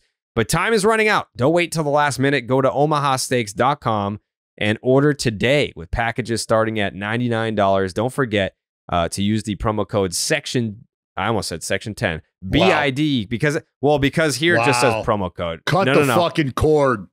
Nope, it says promo code in the ad read, so I have to do that off the top of my head. Thank you. The promo code BID at checkout, and you'll get $10 off. Shop for unforgettable gifts that are guaranteed to make Dad's day. Because if there's one thing that Omaha Steaks knows, it's that dads, they want steak.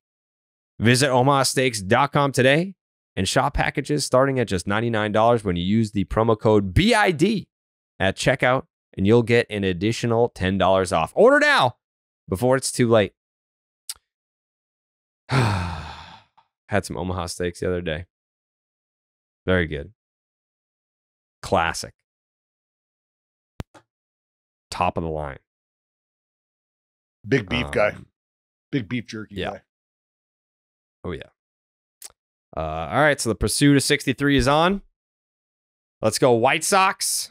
Any series you guys are looking at? Don't shake your fucking head. Shut up. Oprah, any series this weekend that you're looking forward to? I know the Yankees are shooting for a 4-game sweep of the Kansas City Royals today.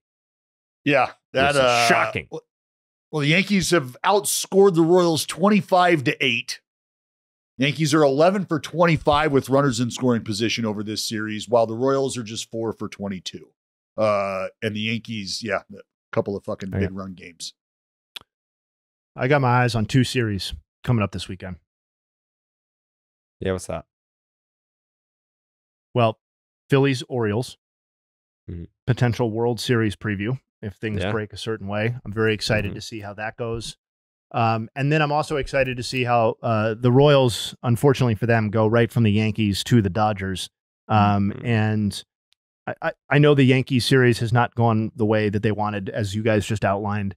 I'm interested to see how the Dodgers series goes because, well, I don't think anybody's suggesting that the Royals are as good as those 2 teams. If they go through, a 7-game stretch where they lose every game to these teams or go 1-6, I do think that's somewhat interesting. I'm just curious to see how they stack up. Yeah. I'm with you for the exact same reason, Jay. Hey, that series was one that I had circled, and it is because of this mini gauntlet that they're going to run. If they're going to make noise, and if we feel like this is real, what you're seeing from the Royals, and they're going to have a chance to try to do anything in this division, then I think your measuring stick is right here, right now. Because what are they in the division? 6 out, 7 out, or maybe not even that much? They're 5.5 out right now. 5.5 out. So this was a great opportunity for them to really say, no, this is who we are. We're a real threat. We're a real competitor. We're a real contender. But look, you're going up against probably the best team in baseball right now, the way the New York Yankees are playing. And now you're going to have to deal with the Dodgers, who are maybe 1A, 1B, either way you slice it. So yeah, it's a great litmus test for them. And so maybe it's a matter of feeling like, hey, are we playing up these next 2 series? Are we playing up a level to figure out who we are? And then we come back down to earth and kind of lick our wounds and get back to it. I don't know, but this is a great series to watch. A great series to watch. Yeah. For all the times we've done the Thursday podcast and kind of like lamented how kind of like lame the weekend schedule was, this is not one of those weekends. No. Because in addition to what we've just outlined, which I think are like basically as good as head-to-head series can get, you also have I believe Yankees Red Sox for the first time this season. Correct. That is correct. Yep. I know that doesn't have the juice that it perhaps used to, but that's noteworthy. And then you have Cardinals Cubs as well, which is more interesting from I think like a divisional standpoint than it is necessarily a national standpoint. But yeah, I think this has got some good stuff, and there are individual good pitchers on the mound over the weekend. Skubal and Sale both pitch on Friday, so I'm looking forward to it. Yeah, should be a fun one. The White Sox are playing the D-backs. In case you're paying attention, you're invested in Need a sweep. chase for 63. Yep. Chris flexing on the mound with his 5.06 ERA. It's going to be a good one. Yeah, flexing. I can't wait to see Jared on Monday in the Southside City Connect. It's going to be great. I mean, technically, I wore a White Sox shirt yesterday on the pod. The T-Fam. Yeah. Mm-hmm. We can probably make a couple calls, get me some White Sox gear the rest of the season. Yeah, I think you need it. The new cowboy I think hat. they need it. I think they need it. Yeah, well, they fucking for sure need it. They need more than just you, I think, but you're a start. It's a good start. This is my White Sox journey. All right. Any nugs that you want to hit us with, Jay? I really do, actually, if you don't mind. Yeah, okay. Please. 3 from last night's action, and then a few looking forward to today. Austin Gomber for the Rockies. They lost big time to the Twins yesterday. He allowed 8 earned runs in 3 innings pitched. That's the second time this season a Rockies pitcher has allowed 8 or more earned runs in 3 or fewer innings pitched in a road start. That's the first time since 2004, 20 years ago, that the Rockies have had multiple such road starts in the same season. That was back when Sean Estes and Denny Stark did so. Super specific nug there. Reese Olson, one of the great breakouts of the first 2 months of the season. Not so much. 1.92 ERA and 12 earned runs total through his first 10 starts. Over his last 3 starts, his ERA is 10.43, and he's allowed 17 earned runs in 14 2/3 innings. So the regression has hit that man particularly hard. Get it down. Woof. Woof. Carlos Correa last night had in that Rockies Twins game had 5 hits. He's the first Twins player with 5 hits in a game since Byron Buxton did so back on April 28th of 2021, so over 3 years ago. And he's also the first player this season with 5 singles in a game. Every one of his hits was a single, and he's the first to do so since, you probably don't need to take much time to guess, Luis Arias did so on June 19th of last season. Looking ahead to some pitchers going today, Ronaldo Lopez has a 1.85 ERA through his first 11 starts. The last pitcher to have a sub-2 ERA through his first 12 starts was Shelby Miller in 2015. Garrett Crochet has a 1.10 ERA. That's 1.10 over his last 7 starts, which is the second best ERA in MLB over that stretch that's since May 1st, by the way, behind only Luis Heel at 1.07. Crochet is the first lefty with White Sox lefty with a 7-start stretch with an ERA of 1.10 or lower since Chris Sale did so in 2016. And he's the last lefty to do so over an 8-start stretch, which is, of course, what Crochet will be aiming for today, was Wilbur Wood in 1971. So don't overlook what Garrett Crochet is doing over there on the south side. Mitch Keller, raise it, of course. 5.18 ERA through his first 7 starts of the season. And boy, has he turned his season around. But now 6-0 with a 1.13 ERA over his last 6 starts. Here's some context. He's the first Pirates pitcher to go 6-0 with an ERA that low or lower over a 6-start stretch since Garrett Cole in 2015, 9 years ago. The last pitcher to go 7-0, last Pirates pitcher, to go 7-0 with an ERA that low or lower over a 7-start stretch is Steve Blass. Steve Blass. Yep. Let's go. In 1968. Nice job. 1968. Obviously, he became known for other things that we don't need to talk about. Less fortunate than a 7-start stretch of 7-0. Here's some league-wide context, okay? Already this season, Luis Heel and Ranger Suarez have both had 7-start stretches where they went 7-0 with a 1.13 ERA or lower. So Keller, if he did that today, would be the 3rd this season. That would make 2024 the first season since 1974, 50 years ago, that there were 3 pitchers who reeled off those sorts of stretches in the same season. And in that season, it was 3 Hall of Famers, Jim Cott, Fergie Jenkins, and Gaylord Perry. So very, very specific. But if Keller can continue this, in Keller, Heel, and Suarez, we've had stretches of dominance and success that we really haven't seen in 50 years in the same season. Kind of cool. And then because I always like to end on the negative, Patrick Corbin is also on the bump today, and he is currently rocking his pretty typical 6.15 ERA through 13 starts this season. If he can continue, and you better believe I'm hoping that he does, he will be the second. This will be his second season where he qualified for the ERA title and had an ERA of at least 6. The only pitcher in the last 80 years to have 2 such seasons in their career is, anybody want to guess? It's definitely in our lifetime. Of an ERA where you were vying multiple seasons of a 6-run ERA or higher in a year where you threw enough to qualify for the ERA title. John Lackey? No. Good guess, though. You are not far off in overall era. It was Aaron Harang. No, not Harang. Oh, wow. Look at you guys. Did we both nail it? Is it? No, you didn't, unfortunately. Kind of an animated man on the mound.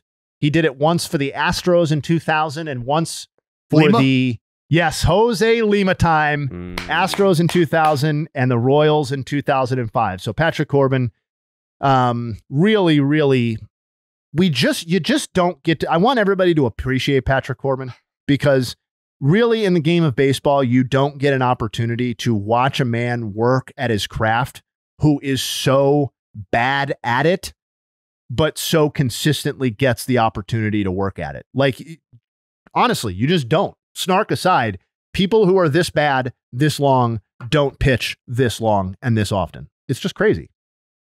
And it won't last for that much longer, because once the contract's over, this sort of stuff is coming to an end, I think. So enjoy Patrick Corbin and his daily 4 2/3 with 5 earned runs while you can. Wow.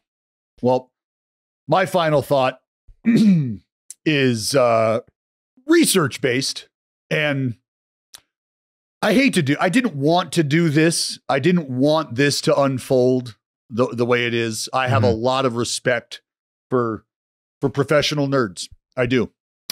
It's just, there's moments where you see a pro nerd out there, pro nerding, and you just know that there's a little left to be desired. You know, you hate when you go to a restaurant and you know what you're going to get, and you go there because you're confident that you're going to be served the same way you've been served day in and day out. And sometimes, Jared, sometimes you bite into it and you go, ooh, you know what?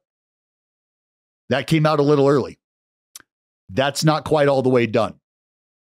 And I bit into a nug yesterday that, this fucking thing.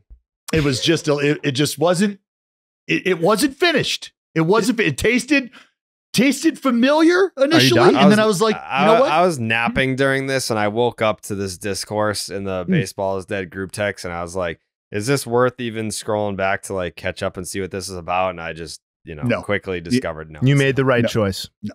Yeah. So yesterday, there was I would a note also that encourage people to just kind of end the pod now. That came out. Yeah. Michael King is the first pitcher in Major League history to strike out 12 or more batters in 5 or fewer innings in a start against the A's.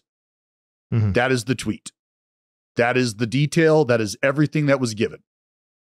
And I found that interesting because in my research leading up to the start yesterday, Michael King is not the first pitcher in Major League history to strike out 12 or more batters in 5 innings or fewer against the A's, because Max Scherzer actually had 12 strikeouts. 5 2/3. Start at 5 2/3 innings. Yeah. Well, we'll start at what he achieved, which is 12 strikeouts through 5 innings because he definitely did that. So Michael King wouldn't be the first one. But then Max Scherzer went on to throw 2/3 of an inning after that, in which he struck out 2 more guys. So Max Scherzer had 14 total strikeouts over 5 2/3. The reason the nug tasted like it got pulled out early is because the detail. You have a reading comprehension problem. Well, no, because there's nowhere here where it identifies that it was just within the 5 innings of the start. That's a detail that absolutely needs to be placed in there. So here's what I'm going to do for you. So that nug is wrong. I just don't want our listeners or anybody who follows the Nugget Chef to be led astray. I want you to sink your teeth into that savory goodness you expect every day. So all I'm saying is you might want to pass the nug to the friend next to you who, if they get a tummy ache, you're okay with it. That's all. And Jay, this isn't about you needing to be better. This is just, no, I hold you to a standard. How could you be? I hold you to a standard. The chef has received the feedback from the patron. And I think in this case, it was an issue of you maybe walking in with kind of a dirty palate, maybe a palate that's been kind of beaten down and burned over time with some substandard consumption. So maybe nuggets from other sources that, aren't of the quality that we usually put out. But what I am going to concede to you is that I'm going to let you be correct that Michael King isn't the only guy who shoved it up the A's ass in a short outing. Okay. You're right. Max Scherzer also fucked up the team that you cover. So, That's fair. He totally dominated the shit out of your team. And that Michael King was Scherzerian yesterday is a fine compromise for me. Even if we're talking about, 5 2/3, 14, 5 12, you can kind of get bogged down in that kind of stuff. And I know, you and I have run into this problem before where I kind of got to pull you aside and be like, here's how this really works. No, it's no problem. We're both winners here. No, it's no problem. Except for the A's. Yeah, no, that's fair. Michael King doing his best Max Scherzer impression, just recorded 2 fewer outs. Yep. Yeah. So in Michael King's 5 inning effort, start 5 innings. Yep. That was not outlined in the tweet. Yes, you are correct. Yep. Good stuff. Good stuff. I could kiss you through the phone right now. Tough day for the A's. Woo! Damn. All right. Thanks for sharing. Joe Ryan today. Oh no. Woo. Oh no. That's right. That's all. Goddamn. Jake's take, Celtics are up fucking 3-0. How we feeling? 3-0, feeling great. My take is I can't wait to show up on Monday and show everybody my brand new NBA championship. Yeah, that's gonna be sick. That will be cool. Yeah, that's gonna be pretty fun for you. Never even got a chance to go to a game. So no, really too bad. Really kind of lame, to be honest. For people outside of Massachusetts. Yeah. All right. We'll see you guys on Monday. Enjoy your weekend of baseball, and we'll see you then. Goodbye. Joe Ryan. Way down. Max Scherzer-esque.